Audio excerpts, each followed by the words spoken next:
Trusting in God's love is the topic for today. This is an interesting one. Today's message is going to be a lot different than what I've done in the past. In fact, this is the only time I've constructed a message like this. Today, there's 8 supporting scriptures, and the reason they're not on the screen like normal is because there's a few slides that I'm going to show you today. And the structure of the message is different today. Normally there's a little illustration somewhere in the message to support the message. Today, the message itself is a story. It's a story. The whole thing is a story. It's a true story. It's a true story that underscores what this means to trust in God's love. But we'll start right out of the gate with a foundational verse to set the stage. And that's 1 Corinthians 16:13. And this will be the umbrella over the entire topic. Be watchful, stand firm in the faith, act like men, be strong. That's pretty stern. Many people in the Bible suffered immensely for the sake of Jesus Christ. He told them they would, and he tells us that we will. But they remained faithful. They remained faithful in believing and in trusting in his eternal love. Because make no mistake about it, when we say trusting God, that's what we're talking about. We're talking about trusting in his eternal love. And the truth that he loves you is the key to defeating fear in this life. Because trusting in God's love puts you in the correct perspective that you cannot truly live until you are not afraid to die. And when you completely trust in God's love, this strengthens you in that capacity. And now we'll begin this story I'm talking about. I used to work for a company called Clintonville Electric. I was an appliance repair technician. Later, I started my own business doing it. It was an appliance store. They sold and fixed appliances, but the reason it was called Clintonville Electric instead of something more appliance related is because it opened in 1939. The appliances were a big deal then. Electric appliances was the way of the future. So anything that was an electric appliance would have been advertised under the name electric before it was appliance, because that's what caught people's attention. But the store was so successful over the decades, amassed a huge customer base. They just never changed the name. They left it Clintonville Electric. Generations of loyal customers that only trusted us. And a lot of them were senior citizens. They had built a trust, and we gave it to them. It was commonplace to wipe away charges and say, we're not going to charge you for this, and we're not going to charge you for that. And the owners of the company made no money on the appliance service department. They paid us so well, and I asked why one time. Most people doesn't go to their boss and say, why do you pay me so well? They said, we pay our appliance technicians so they won't be looking for another job, and we only have the department to keep the customers happy. We make no money on it. And I know that's true. And we did. That incentive made us bend over backwards to keep people happy. So these people were loyal. Since we had built a customer base going clear back to 1939, I was privileged enough to meet several people from that generation. The greatest generation. Some of the most fascinating experiences of my life happened there. 2 widows in particular have always remained in my thoughts. They stick out the most to this day. I'll get through the first one quickly. I went to a service call at her house to fix a stove that I wasn't going to fix, because I have a rule. If I show up and it's got 30 wires connected to it and someone else has already tried to fix it and all the wires are pulled apart, get a new stove or call someone else. I need to see how it comes apart if I'm going to put it back together. You can't get schematics on some of this stuff. But I walked in, she told me her husband had died a long time ago.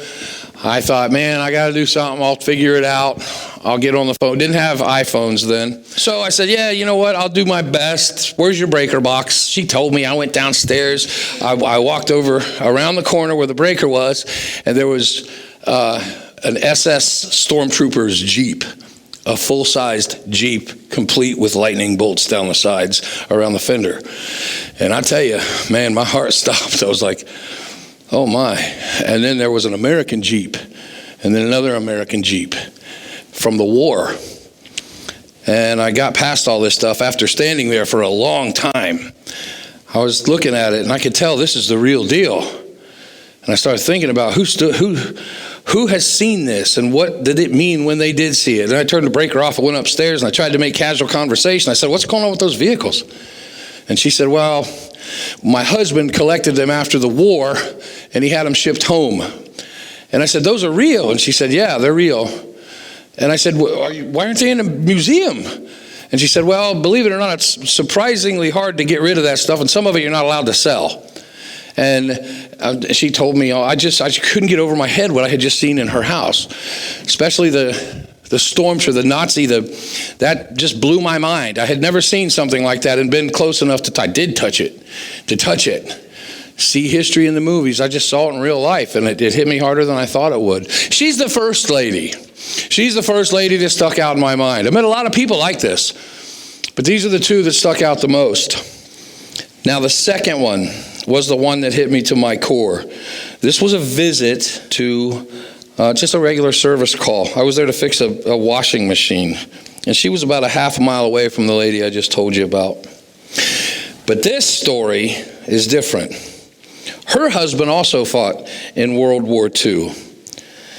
But his story involved the element of trusting God no matter what and enduring until the end. Because what he experienced and what I learned and what I saw in that house was arguably far worse than what many of the disciples or even the martyrs ever experienced. This man embodied all the elements of why we call the World War II generation the greatest generation. This generation endured economic hardships that were unimaginable by today's standards. When my grandma died and we were going through her chest, I found tickets, vouchers. You could only buy, you had to have one to get a bag of sugar, buy a bag of flour. We'd lose our minds if we went to the store and they said, you don't have your ticket, you can't buy flour. The things they endured were unthinkable. In a time when men were strong because of their trust in God's love. Because of their trust in God's love. And the Bible is full of scriptures emphasizing the love of God and why we must trust in Him. Now, I would be here the larger amount of time that I have if I read them all, but I wrote down the ones that stick out to me. And Joshua 1:9, be strong and of good courage. Don't be afraid. Don't be dismayed. The Lord your God is with you wherever you go. 2 Timothy 1:7, God has not given us a spirit of fear, but of power and love and of sound mind. Deuteronomy 31:8, He will not leave you nor forsake you. Do not fear. Do not be dismayed. Romans 8:28, all things work together for the good to those who love God. And there's more. But this generation of people allowed us to exist because they stood by the principles. They're Christian principles. They trusted God. They stayed the course. And I've said this before. This is the example of why they're called the greatest generation. I want you to remember this. Hard times produce hard men. And hard men produce soft times. And soft times produce soft men. And soft men produce hard times. Now, World War II was hard times producing hard men. And when we say hard, to be clear, we're talking about faith. Tough enough, hard enough to trust in God instead of the world.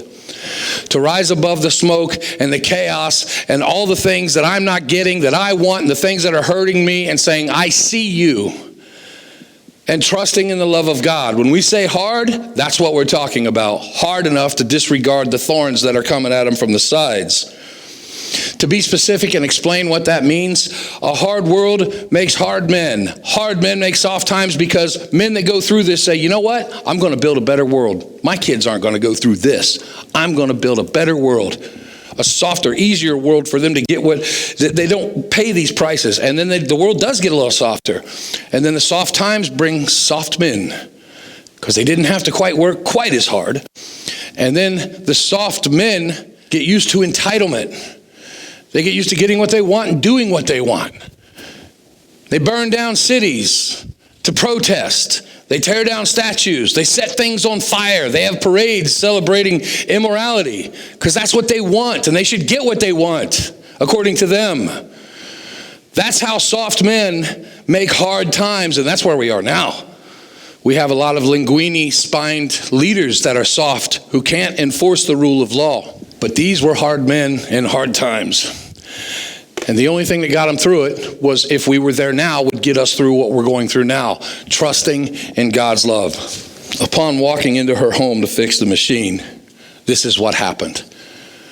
I walked in and I looked around the top of the room and I saw these hand-carved, whittled statues, about that big. They were all roughly the same size. They were on a shelf in the living room. I said, "You collect woodwork. This is a beautiful collection. This stuff's amazing. This is a beautiful collection you've got here." And she looked, I never forgot her face. She looked amused and sad and proud. All at the same time, if you can imagine that. Her eyes looked up at the carvings. There were boats and animals. There were crosses. There was an empty tomb. There were Christian-themed things. And then she stopped talking, and I stopped talking, and she kept looking at anything. And she said, "My husband made all of these." I said, "He did." And she pointed to this old recliner, and she said, "He sat in that chair right there every day when he got home from the war. And he worked on all of these. He did all of these by hand. He said it brought him peace." Before I could say anything else, she went like this. She wanted me to follow her. So I set my tool bag down and I followed her, and we went into what I would call the dining room, what I think was the dining room. There were more all around the ceiling, huge carvings. These were bigger. Some of them were ships. But what she wanted to show me was an easel with a laminated copy of where the Columbus Dispatch, one of the highest circulated papers at the time in the country, did a full page on him. He was a veteran. He did all these carvings when he got back from the war. But it was a lot to process at the moment. I was still taking it in. I didn't know what to say. I said, "Wow." Wow. And I meant it. It wasn't gratuitous. I was really impressed. And she looked at me with this serious expression, and she said, when he got back, he only talked to me about what happened. Just me. He wouldn't talk to our kids. He wouldn't talk to our kids. He was convinced he would die there. And he started carving on one small bowl, and that's what started this entire hobby. She pointed to all the stuff, and she said, "He told me things that I can't say, just things that my mouth won't let me say." And I said, "Yeah." And I'm still thinking about me. I'm thinking about what I know from World War II, from watching movies, and I know about the Holocaust, and I know a lot about the Holocaust, and I thought, well, the whole war was awful, but the Holocaust was the worst part, and any history buff knows there's a lot. The World War II was called the War Without Mercy for a reason. As I was looking around, she said, he was a prisoner. He was in the Bataan Death March. And I'm telling you, that was like ice in my veins. If you don't know anything about the Bataan Death March, I'm going to tell you, because it's relevant to this topic. It's relevant to this and this man's life, who gave the example of what it means to trust in God's love. He made it back. No one made it back from the Bataan Death March. A few people, not many, but he did. And this, I just froze like a statue. I didn't know what to say. The Bataan Death March was an event filled with the most cruel war crimes Japan committed, and they would later be held accountable for that. And it occurred in April of 1942. You can put up slide number 2 now. These are some pictures from the Bataan Death March. Okay, I'm going to explain to you what you're looking at. And this is why I said the sermon was a little different today. But we're winding out in the point that we brought up at the beginning. After surrender of the joint U.S. and Filipino forces at the Bataan Peninsula in the Philippines to the Japanese forced, you're going to hear this right, 76,000 prisoners to march to Camp O'Donnell. That was a Filipino military base, but they converted it to prison camp. The U.S. leadership even said, "Look, we surrendered. We'll send you American vehicles to drive them there." And the Japanese said, "No, Nope. They marched them about 66 miles. This was 5 to 10 days, depending on when someone would join the march. There were many details about how the leadership, and this is going to come up towards the end, including President Roosevelt and MacArthur, botched this entire situation in Bataan, where the point where the soldiers weren't just left there and forgotten, but that prison camp was bombed by Allied forces. Can you imagine being in prison, you hear planes, oh, we're getting rescued. No, they're bombing me. And those are my guys. The Allied forces didn't know they were bombing their own people. These guys felt forgotten. The prison camp was accidentally almost leveled. Many of them died. The men were forced to march to this camp, and that's what's in those photos, with no food or water and tropical temperatures exceeding 100 degrees. Many of them resorted to trying to drink water from ditches with animal waste, but they got disease and dysentery because they wouldn't give them anything. 100 degrees, 5 days, stay on your feet, march. The Japanese soldiers would shoot or behead anyone collapsing from exhaustion. They would kill them. They gave orders to the prisoners. The prisoners didn't understand Japanese. If they didn't comply, they executed them. They didn't know what they were saying, they killed you. That's what they did. The Japanese soldiers had a group that followed behind these soldiers. The ones that died, they finished them off. The prisoners called these Japanese soldiers buzzard squads. They knew if they fell, what was going to happen to them. So as they marched, there were no stops for restroom breaks unless the soldiers had to stop. The men would have to evacuate in their trousers. The blood and the cuts and everything allowed for further infections from the human waste in their trousers as they marched. Many of the men who did survive only survived because locals threw small packets of sugarcane and canteens on the trail at them from the bushes or before they got there. And as they were executed over the course of 66 miles, they left their bodies in the road and just drove over top of them. The Japanese vehicles did. And when the marching stopped, so the Japanese soldiers could rest, the prisoners had to remain standing. On top of frequent beatings with gun stocks and other cruelties, the Japanese would also stop by artisan wells to fill their canteens and get water, but they wouldn't let prisoners have any water. So they finally arrive at Camp O'Donnell, but before they get there, just before they get there, there's one more little jaunt that they do get to take on a train. You can go show the next slide now. That train car. Now that's from the Bataan Death March Memorial. That's an actual car. About 60 people fit in there. They put 120 in there, and they used the gun stocks to force them in like sardines. And the men were vomiting because there's no air holes. And some of them died, but they couldn't fall. So they died standing up. And so when they got off of that, back to marching, I think there was another 12 miles they had to march. They get to the prison camp. They give them a ball of rice about half the size of a golf ball. That's what they're allowed to eat. That's what they got. They continued to die in numbers from dysentery, starvation, dehydration, and infections. And they say just from the march, 20,000 men approximately dropped dead. 20,000 men. Let me remind you what we're talking about. This woman's husband survived this. Okay? So when I tell you that my blood I couldn't believe what I was seeing and looking at and hearing man, it was heavy. It was heavy. He survived all this. 20,000 people died. It was one of the worst atrocities in that entire theater of the war. The responsible commander, General Masahiro Homa, was tried for war crimes and executed in 1946. The conditions in the camp were just as bad. A slow descent into starvation while enduring regular beatings, living in your own waste and squalor. Well, you talk about the seriousness of the things Jesus says.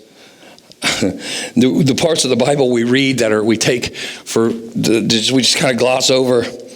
John 16:33, where it says, these things I've spoken to you so that in me you can have peace. In the world, you'll have tribulation. But take courage, because I have overcome the world. And this is where the story starts getting closer and closer, and underneath the point that we're talking about today, trusting in God's love. Although her husband was gone now, and she shared with me everything he told her except the things that she said she couldn't repeat. And some of it is so vile, I would not put it in this message today. The things that I have discussed are already pretty hard to hear, but there's plenty more. And she told me these things after she shared most of the stories and explained the carvings and how long they took. She opened a small cabinet in that dining room area. It was the bottom of an armoire, and she pulled out this cloth. This you can go to the next slide. It was. She said this was his first one. That's it. That's not the actual one, but that's one from there. It's a bowl. It was a bowl just like that. And she opens the cloth and she handed it to me. And as I held this little bowl, it had obviously been through rough times.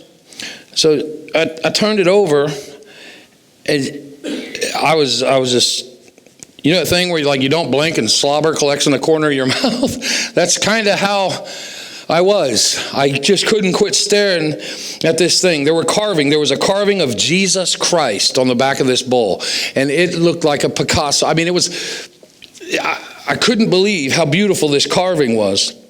I looked at it, was very intricate, and there was this expression of love and compassion in this carving, like the way we all picture him. It was carved into the back of his bowl, and it had crosses and angels and decorative designs. And I said, what is this? How did he do this? And she said, with pebbles and rocks and bits of teeth from dead animals and things that were in the dirt in his hut. The whole time he was there, he worked on this.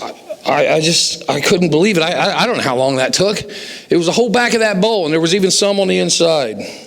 I stared at the bowl, this bowl that had literally been in the pits of hell. And she said, he saw him everywhere. He saw him everywhere he looked. I said, Jesus? Is that who? He saw Jesus, you mean? He saw Jesus? She said, yeah, he saw Jesus. That's what he told me. She said, not from being dehydrated, not from being starving. He was already used to that. He wasn't having illusions. He swears he saw him all the time. He saw him just staring at him with this love and this longing. And he said it brought peace in him, in his whole body, and the circumstances there. You can go to slide 5. This is just my imagination. The way she described him seeing Jesus, that's just my imagination. Can everyone see those images? When she described it to me, this is what I saw. This is the way she described her husband telling him she kept seeing Jesus everywhere. She said when he looked through the slot in his door out into the prison yard, he'd see him standing there. He also saw him looking at other prisoners, and he swears to this day that it was not an illusion. He saw him. He said it was too real. It was more real than the other things happening, and it was often, and it made him feel safe. He felt safe. He just went through the march. I got a lump in my throat, I'm going to tell you.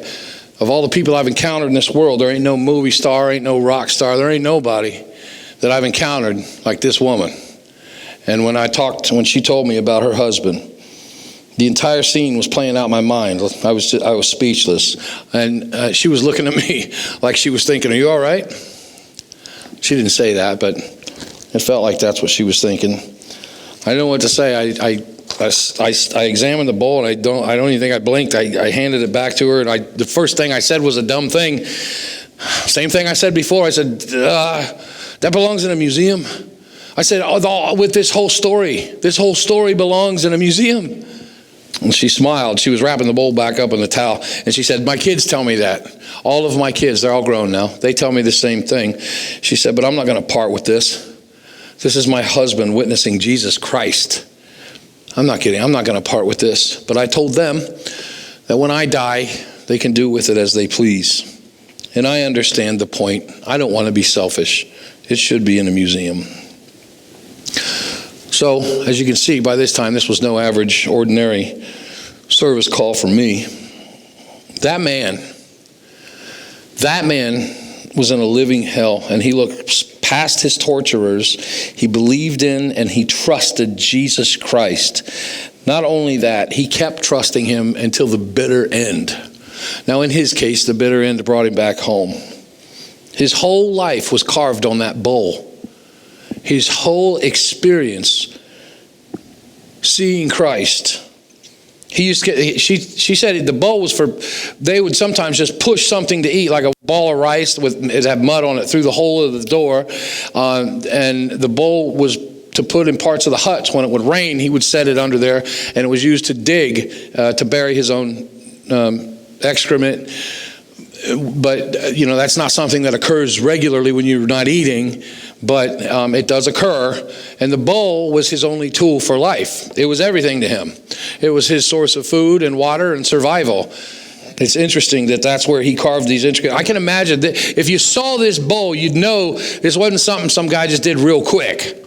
He spent a lot of time every day, probably all day. And as I mentioned in the beginning of the message, God is present always. And that generation that went through that was well aware of that. That was hard men and hard times. And to be clear once more, hard as we can be hard is to trust in God's love only over the world, over the badness, over the sadness, over the hurt. Trust in God's love.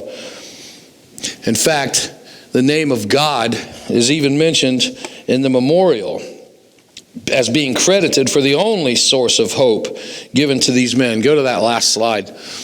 This is, the reason it's called that, the battling bastards of Bataan, is not to be a swear word. It's meant to be taken literally.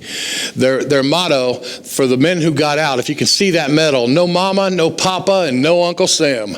That's why they called themselves that. No one cares about us, and no one is coming for us. Roosevelt left us. MacArthur left us. Our own bombed us. No one's coming for us. And that was what they endured. And that's why it said, courage is a quality God has seen fit to dispense with utmost care. The men of Bataan were his chosen favorites. The translation of that is the men that survived this because of their trust in God, because of the courage he instilled within them as they were going through this. Man will forget us, but God never will. If you've ever felt like you're trapped in your own hell, your own impossible odds, he's there. Sometimes we're shaking at the bedside of someone we love, and they're about to go, and it feels like that. He's there, trusting in God's love when things look hopeless. This guy trusted so much, he saw him. Maybe when it feels like you're about to lose everything is slipping away, and you feel like that. No mama, no papa, no Uncle Sam. I'm alone. You're not alone. The people in that generation, particularly these men, knew that. It's like the memorial says, God dispensing the courage. Also like the memorial, we need only believe in and acknowledge him sovereign in our lives. And this one man we discussed today believed it. And he saw him. And he was saved by him. The Bible assures us of this same exact truth. Joshua 1:9. Have I not commanded you? Be strong and of good courage. Don't be afraid. The Lord your God's with you wherever you go. While it's unlikely that any of us will ever experience what this man did, there are two valuable lessons to extract from this, to apply. And the first one is easy. You trust, I trust, we trust in God even when hell rains down. We trust in God. And the second one is to spread this love. Everyone in this room, myself included, is empowered by God to be a living hope for everyone around you and everyone in your sphere of relationships and influence and friendships. You have that power. Every time someone speaks to you, you have a fork in the road. You can edify them with your words, or you can make things go south. We're empowered to always shine the love of God, trusting in God's love, spreading God's love. Time is the currency God gives us, right? This man's time was taken from him. He believed in God. If time's the currency God gives us, what do we do with it? We spend it like it's going out of style on other people. That's what we give people when we're shining the light of God. We give them our time, and his love will return to us tenfold. Both of these truths are summed up great in one scripture, Mark 12:30-31. The Lord your God, love the Lord your God with all your heart, with all your soul, with all your mind, with all your strength. This is the first commandment. And the second, like this, is this: love your neighbor as yourself. There is no other commandment greater than these. And this is emphasized in John 13:35. By this all will know that you are my disciples, if you have love for one another. So the big part of the story today was the first part, trusting in God's love, seeing God, being saved by God.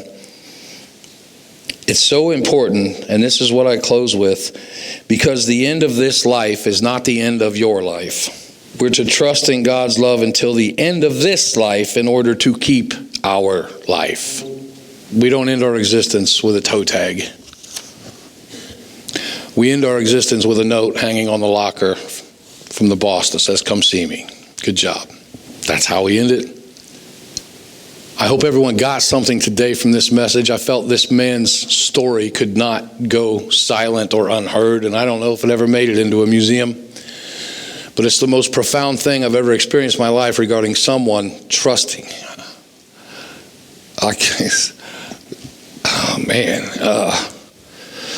Someone who can trust God that much is powerful. And